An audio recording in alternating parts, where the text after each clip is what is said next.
KRockFootball.com.au, time for another edition of Local Law. This time we're speaking to the man who has been the face of the Geelong District Football League for the last 30 years, a passionate advocate for grassroots football, but his involvement in the game stretches back a lot further than that. And of course, as a result, he got a gong from the Queen for his efforts. Neville Whitley OAM joins us on Local Law. G'day, Neville. Great to be here, Tom.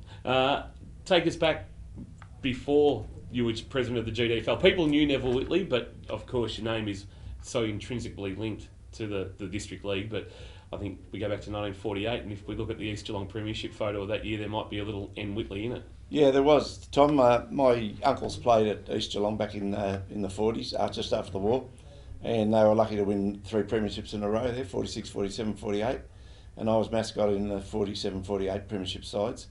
And ironically, we didn't win another one for 22 years later, and my son was mascot in the next one, Mitchell. So it's a bit of a trait there. Take us through your involvement with East Geelong, and that's where the heart is, and everybody knows that if we cut Neville Whitley open, you'd bleed maroon and gold.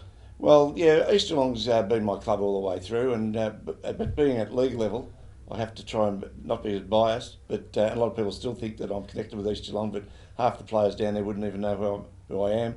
But that doesn't really matter. It doesn't make any difference to me because I just like to see them win. But if they don't win, it's no big deal for me now. When I first got into it, it hurt a bit. But at the moment, it's quite appeasing. 2 flags under your watch in the GDFL, the Division 2 flag of 93, and then the breakthrough Division 1 equivalent flag in 2009 must have still given you a great thrill. Oh, it did, because going back a few years before that, my son was captain of the reserves, Mitch, again, as I mentioned, and they went through champions, and I was able to present the cup to him. So that was a real kick along. But yeah, 2009 one was very exciting because, and then as you said, the 93 one. So yeah, they were very good times. But as I said, I've had to give them to clubs that have knocked East off. So it's just part of the game. Belmont Lions in 2007, obviously. I'm guessing, though, you wouldn't have minded because the old East Belmont had struggled for success. I don't think they'd won a senior flag until that point. I suppose little things like that must have given you a thrill as the chairman of the GDFL. Yes, it does, and it was really good because clubs do battle, and to win a premiership every now and again, it kicks them along. And I'll probably talk later about it, but premierships are not the ultimate. It's a matter of having a good club, and I think that's what's more important, but premierships do come along. Your playing career, not many people know much about it. Can you give us a bit of a potted history of your talents as a footballer? Oh, some of my mates tell me that I wasn't a very good footballer, but I've had 268 senior games, so I battled through a few and probably a lot of bad ones, but I just enjoyed the camaraderie and being involved with your mates, and because when I played it was back 6 o'clock closing days, and a lot of people wouldn't even know what 6 o'clock closing was, but it was when the pubs closed. And, we had an injured player, he'd go up and get a box of beer and the long necks, and then we'd take them down to the Eastern Beach and drink them after training. So that was our training regime back in those days, except for running around in the dark, kicking a football around. But, I was fortunate enough to play in 2 premierships. In the Jarman Cup back in those days was when the Evelyn Hurst Cup, and the second side was the Jarman Cup, and they played in opposite grounds, or they played away and a home. Yep. So when the Evelyn Hurst was home and the Jarman Cup would be away, so you sort of played with your mates back then. I got about 14 games one year under Jeff Williams in the senior side. We called it the senior side, it was the Evelyn Hurst Cup. And I quitted myself all right, but back before that, we had a very good fullback in Barry Perry, and I wasn't able to break in, and I was playing a fullback. So, yeah, but I enjoyed those 14 games, or 15 games in the Evelyn Hurst, but most of my games were virtually in the Jarman Cup or the reserve grade comp. Okay. 2 stints as president of East Geelong. Did that sow the seed of wanting to get into league administration? Well, I got into president in East Geelong by default, really. Ronnie Greenwood was president in 1970 and 71, gave it away, and in 72, Ray Fox, who is now deceased, but he took on the president's role, but then he got a bookies licence and he had to work on Saturday, so he stood down halfway through the year, and I was still playing as a vice president. But I stepped up as president and played still football for 73 and 74, and I was president of the 73 premiership side of the Evelyn Hurst Cup, and then they were runners up in 74, and the reserves were premiers. So I played in that game, but the seniors were supposed to win and got beat by 8 points over North Shore, and that started their role. And the reserves weren't supposed to win, but we got up by 8 points. So do we blame East Geelong for the success that North Shore had for the ensuing 25 years? Yeah, well, they really got their act together, North Shore, back in those days under Gordon Hines, and they were a very strong outfit. East Geelong went off the ball a little bit because we probably peaked in the late 60s and early 70s, and then it was a rebuilding program up into the late 70s. So, and then the relegation going back to 10 sides in the Evelyn Hurst Cup. Back then when GFL was born, East Geelong was relegated and St Peters at that stage. So I stayed at East while we were relegated. I was present when they were relegated, and I thought I'll hang around to try and get them back up. But we weren't able to get back up. We got knocked off in the first year. The St Peters, everyone thought St Peters and East would play off, but East got beat by Corio in the second semi and didn't make the grand final. So we languished in the GDFL for quite a while. I stayed there for 2 or 3 years. Then I thought, well, I want to make the GDFL my goal, and my club's going to be playing there by the looks of it, and I wanted to make it a strong outfit. So back in those days, that's how I got into the league. I started as vice president and then stepped up when Frank Spoke stepped down, and he started to run our bingo for us. And I just continued on in that role, not thinking I'd be there 30 years later.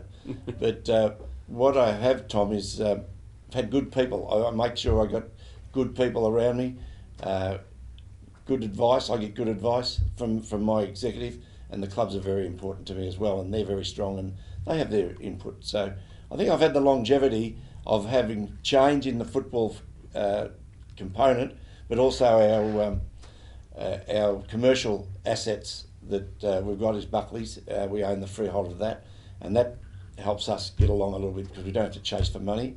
We've got a cash income, and that helps us along much easier than having to find and run raffles and everything.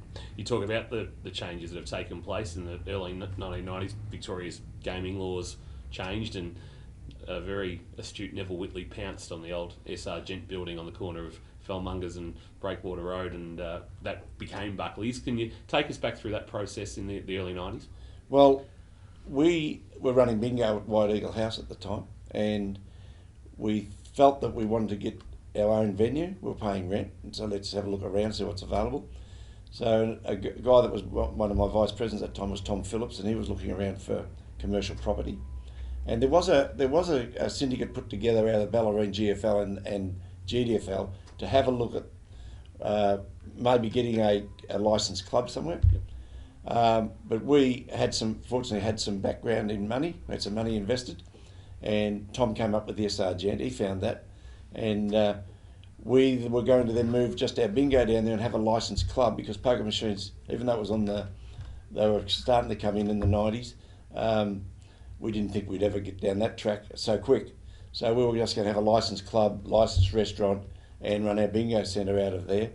But then poker machines came up and we applied for it, and Tabcorp, or Tabaret back then, offered us 105 machines, but we had to renovate the venue. We didn't have a gaming licence, we didn't have a liquor licence, and they didn't go hand in hand. You might have got a gaming licence, but you had to have a liquor licence to run it. So there was a lot of heartache and a lot of meetings, and again, I had very astute people around me.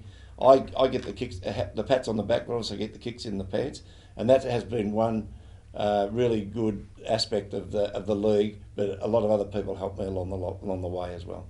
14, the ideal number. That was what you had it. So we had 14, and we had an 8 and a 6, and it was a bit confusing to a lot of people outside of our league, because what would happen is you would have them graded, and the 6 played one another in the first 5 games, and then they would play all the Division 1 clubs, and then the Division 1 clubs would go back and play themselves. Yep. And then the Division 2 clubs would go back and play another 5 rounds at the end. We'd end up with 18 games each. And it was top 4 then, so we would have 4 clubs in Division 1, 4 clubs in Division 2, out of 12, 8 clubs playing finals, which was really good. we had 2 best and fairest in the 2 divisions. We had 2 goal kickers. So it worked all right, but it was a bit confusing when you got to vote count night, when you had to try and split them. But it was pretty simple to us, because we just do the first 14 rounds. That's right, 14 rounds, and then go back and then do the Division 2 last 5 rounds, and then do the last 5 or 6 rounds of the Division 1. The old Ivan Tansing medal in Division 2. It was, yeah. And the Neville Whitley medal in Division 1. Who was? How did that get through? How did you let that through? Surely you would have said, no, hang on, guys, come on. Well, they did it when I was away, I think, and they came up with the idea, and we didn't have a name for the medal, and the Matheson medal was up and running, and Donnie had done a lot of work for the for St Mary's and the GFL, so they gave him the naming rights of that. So they just felt that I was the next person in line to. It's usually the memorial best and fairest, like Charles Brownlow, it's in memory of, but Donnie and I are still kicking, and a lot of people thought that was my dad's. It was named after my dad, but no, it was named after me, and I was very proud to have that award. And like with Donnie, but as I said, we're both still kicking, and he's 94 and I'm 74, so I'm 20 years behind him. As is Les Ash still kicking too. Yeah, Les Ash, yeah. With the Ballerine medal. Did the 3 of you get together? No, we don't. Well, I saw Donnie quite frequently, quite frequently, but I don't see Les much. I think Les had bad health there a while back, but I don't get down to see him very often, but I run into him now and again. Talking about gongs, was January 26, 2008 one of the proudest days of your life when you were handed an OAM? Yes, that was done secretly as well. The procedure of that is that they do a lot of groundwork behind the scenes. You get nominated and seconded, and it goes out to different people for references and referees and all that. And I only got the gist of that just 2 or 3 weeks before the award. I had to. They sent me a letter. The government sent me a letter asking whether I'd accept it, and that's when I first had to ask them questions who rolled it out. But my treasurer at that stage was Margaret Webb, who's since passed away, and she was my treasurer for 5 years, probably even longer, 26 years maybe, and great stalwart, a great support. So she started it, and I think Andrew Downey finished it. I was going to touch on Margaret Webb. August 2012, she left us. That was a very tough time for yourself personally. Yes, it was. She was a great friend and fun to be with. She'd crack jokes and tell a good yarn, and so she had a good life. She enjoyed herself to the fullest, but it was a shame that she went so quick. Everybody called her Marg, but it was always, when you were referring to her getting up at the podium, it was always Margaret. It was always very full. Yeah. I never heard you call her Marg. No, only probably when she got stuck into me now and again, I'd tell her Margaret to shut up or something. But no, she was really good support. As I said, I have had good people around me over the years, and I think that's the success. Is to, they're not yes people. They'll stand if I've come up with an idea and they don't agree. They'd oppose it, and I think that's really good. And I think any business, if you're the CEO and you put good people around you, they make you look good. Is that one thing you've had to fight though? That perception that the people that are under Neville Whitley are just Neville's people, and they're basically, that's who Neville's picked, and they'll toe the Neville line. So the likes of, obviously Marg and Alan Moore's been your secretary for, more than a decade. Is that, do you get that feeling? Is that the perception that you... I don't get the feeling myself, but the perception out there could be that way. But my executive, we put 2 new ones on tonight. And some of those, 2 of those came out of left field, even though they're connected with football. Paul Welsh came on, and he came off our tribunal. I didn't even know Paul was interested in getting into that role. Andy Barrett came on from Bellpost Hill. He put his hand up a year or so back, and we said, well, maybe we talked to Andy. We had a couple of vacancies come up because Margaret had left us. Andrew Downey had stepped down. So we did have 2 vacancies, and we don't seem to have trouble filling those spots. And no, they're not hand-picked. They're voted on, and that's one good thing about our structure, is that sometimes you have a board of management and they go and get and hand-pick those guys. But we tend to vote people onto our board, and they're voted by the clubs. And I think that's very important, that our clubs have a fair amount of say in who they want to run their league, and I think that's bears a lot of fruit. Your 30th year as president. How much longer can Neville Whitley stay in the job? When they keep tossing up curly ones like AFL Barwon is at the moment, I'll hang around for a while. But there's always something, and I've tried to train up a couple of new ones, but Andrew Downing was one I thought might step up as president, but Andrew... So I might hang around another couple of years and Andrew may step up again, but there's other people on our board that could do a role if I get hit by a bus tomorrow. I think we talked to the great Don Mathers, and I think Don pulled the pin at 74 or 75, and Peter Kelly obviously took over in the mid-90s. So you probably, age-wise, you're...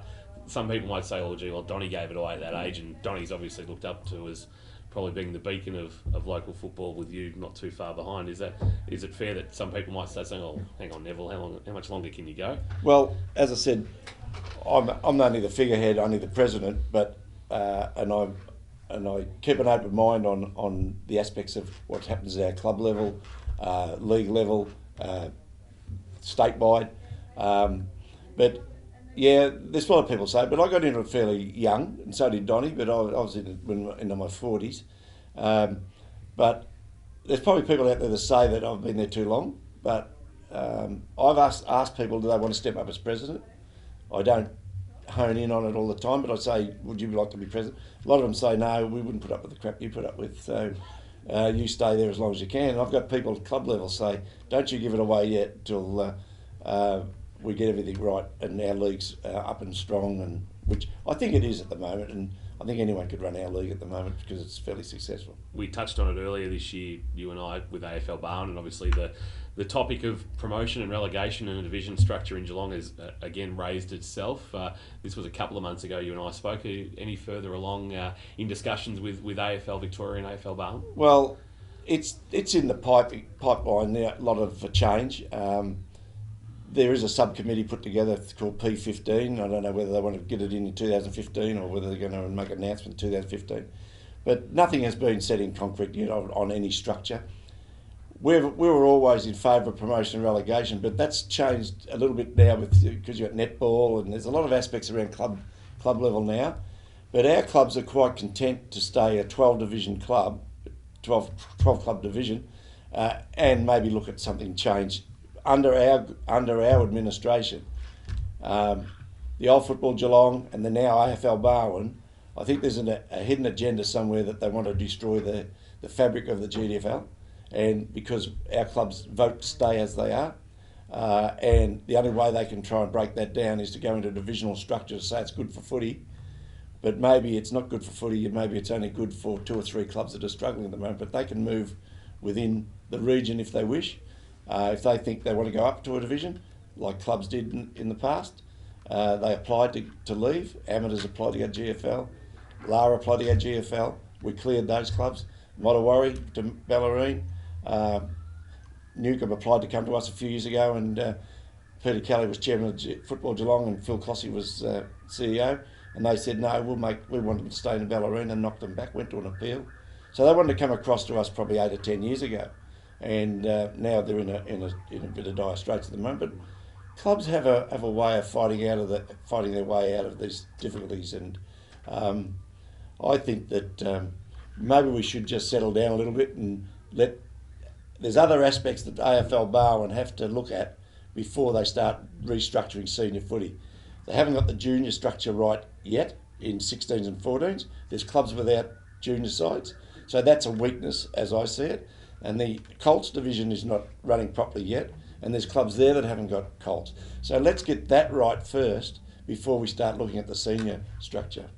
We haven't lost too many footy clubs in Geelong over the years. I think the last club to fall over, well, Leigh Districts went into recess, came back as Inverleigh. St Leonard's fell over at the end of 1994, and Meredith might have fallen over in the mid-80s. But apart from that, the clubs won't die. No, that's what I'm saying, that clubs have a way of getting out of difficulties, and sure, there's a couple of clubs that are struggling, and as I said earlier, that the GFL, going back into 79-80, when the GFL was formed, they went from 12 to 10, and East Geelong and St Peter's got the flick, but now they're back at 12. Now they want to reinvent the wheel and go back to maybe 10.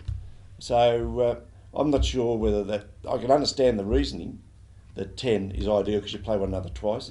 And there's a tight battle in the GFL, and that's going well this year. There's a tight battle in our league as well. The top 6, 7 or 8 sides are having a go to try and get in the 5. And the Ballerine, I think it's got about 6 clubs that are trying to get in the 5. But so the structure's all right. I did a survey the other week, and just looking back over the 3 leagues, the GFL over 20 years have only had 5 premiers. 5 different clubs win premierships in 20 years. 3 in the last 10 years. Yep. The Ballerine have had 7 in the last 20 and 5 in the last 10. The GDFL have had 9 in the last 20 and 7 in the last 10. So our league and the Ballerine League are turning over quite frequently, winning a flag, if you want to gauge the success as a flag. But the GFL's got a bit of a problem because they haven't had a lot of clubs win more premierships than they have. Yeah, the others have. Put you on the spot. The best team you've seen in your time in football locally? Oh, well, I'd be a bit biased there because I think East Geelong's 1970 side was a very good side. But there was a lot of good footballers around back in those days. Alec Risen from Bell Park was a great player. Roddy Sells, Keith Sullivan from East Geelong. As I said, East Geelong had a very good side. They've had a very young side back in those days. Johnny Carlin, Peter Carlin, Grant Wolferton, Butch Jennings, Ian O'Donnell. They were a great side, and I probably left some good players out of that as well. But probably North Shore's run in the 70s was as good as I've seen that I've lived with, winning so many flags. North Geelong won a heap when I was a younger bloke, but after the late 40s and early 50s, they won 7 in a row, I think it was. And they beat East probably 2 or 3 or 4 times in that era. So they were 2 strong clubs back in that time. But I think North Shores was a very good side. But as I said, there was a lot of good players playing in local football back in those days. What about your time as president? That Werribee Central side that strung a few flags together, is that probably the best? Werribee were very strong back in those days, and they set the guidelines in our league. They lifted the bar. And a lot of our clubs said, "Oh, we brought Werribee in. They've got the big area to recruit from." But they set the bar, and I said, "Well, all you clubs have got to do is try and reach it and match them," and that's what our clubs have done. And Werribee have come back to the pace a little bit. So they set our league up. I'm going to tell you that they did set our league up back when they came in the 80s, and they were a vital cog in our wheel. You mentioned some great players earlier, Alex Risen, Ronnie Sells. Can you nominate one? Is there one bloke that, if you had your time over, you could just go back and you'd pay to go and see every week that played local footy? I think Alex Risen was a great player. Yeah, he'd be my number 1 pick, I reckon. But I'm leaving out some good players. Just think. I asked you to nominate one. You threw me on the spot with that question, but when you think back, there is a lot. But Alex Risen was a great player. Best coach? Best coach that I played under was, or even or seen. Yeah. Glenn Bay was a good coach, and he's proved that over the years. In this area, he coached St Mary's to a premiership, East Geelong to a premiership. He was a start coach at Newcombe at the start. I'm not sure whether he won a flag. I don't think he did, but he was a good coach. He's one of the best coaches that around in our local football.